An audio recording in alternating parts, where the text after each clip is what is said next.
Hello everyone, welcome to the channel.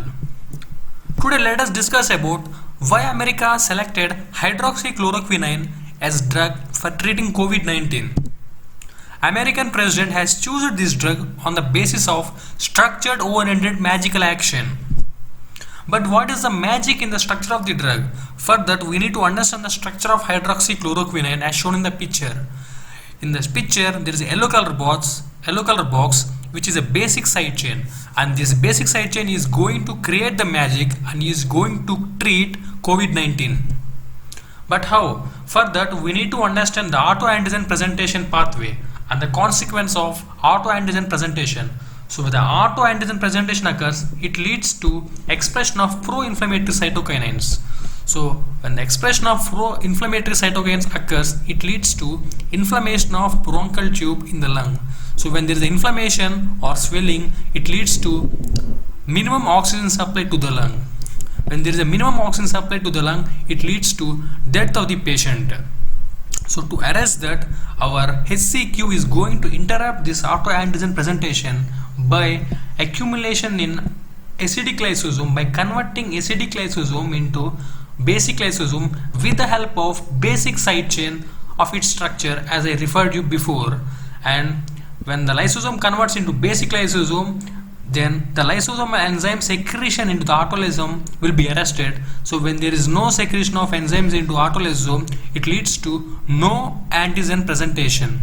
When there is no autoantigen presentation, it leads to no inflammation, and a healthy normal bronchial tube will be there with adequate oxygen supply, and the person is or the patient is safe. So this is how our HCQ has interrupted autoantigen presentation.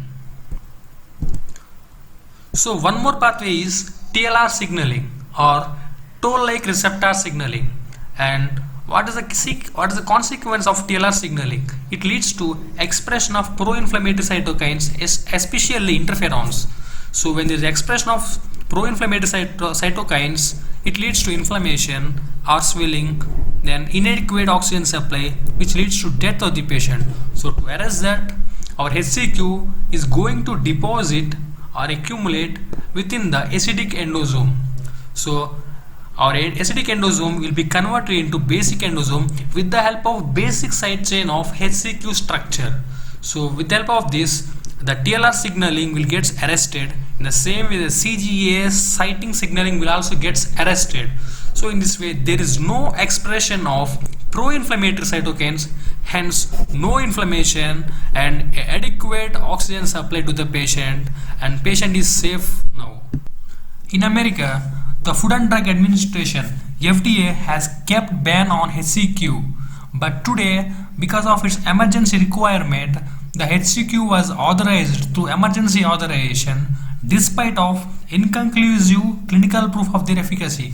That means the efficacy of the drug is not completely proved. Moreover, there are many side effects like vision problems, and also it leads to cardiac arrest, which means failure of the heart. So do subscribe and click on the bell symbol for more updates. Thank you.